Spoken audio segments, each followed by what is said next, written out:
Hey Kimberly, I just wanted to respond to your discussion board 5 post.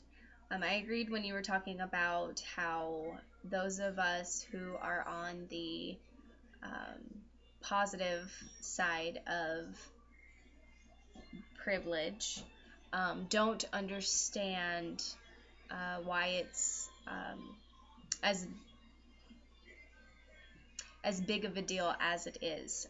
Those of us who have not dealt with the negativity to privileges don't understand. Like you said, we're kind of unaware of the issues that they cause other people. And I think it's very, very important that we open our eyes and pay attention and make sure that everybody has the same rights, everyone has the same opportunities, and that we're not discreetly conveying racism in our society. Kind of like the band-aids and the pantyhose and the shampoo in that article, they don't seem like that big of a deal, but just the fact that those things are not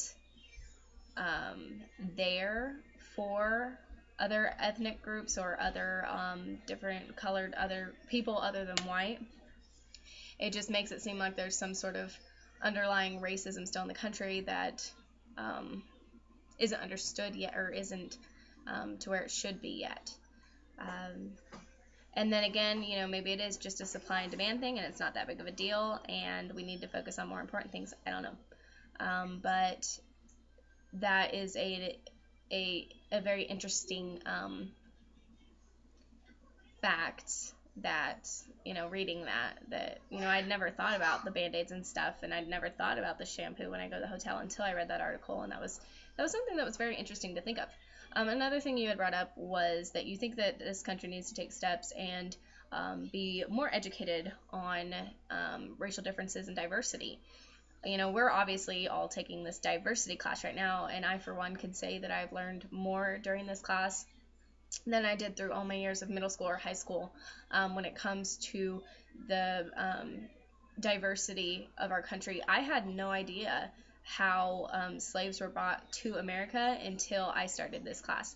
I mean, I'd never been taught, or I never reached out to learn where they originated from and how it got going.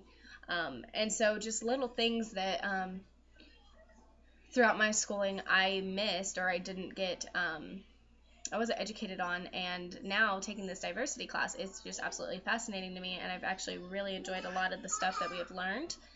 Do you think, my question for you is, do you think that schools, high school students, middle school students should be required to take some sort of diversity class, primarily high school students, because they are the ones that can alternate between classes, whereas middle school is probably a little more difficult to have a diversity class. I mean, in the middle school you see English, math, science, you see your basic core classes, whereas in the high school you have extracurricular activity or extracurricular classes. Do you think diversity should be a required class that everyone should take, and then maybe that would help with some of the issues that we're facing when it comes to people being ignorant towards others of a different color? We just don't understand, and so we don't treat them, or let our I don't know, we just don't act the way we should. We don't act appropriately. So do you think that would be something that would benefit our country? And if so, how would that be something that we start to implement? I would love to hear your thoughts on that, and I look forward to hearing from you. Thank you.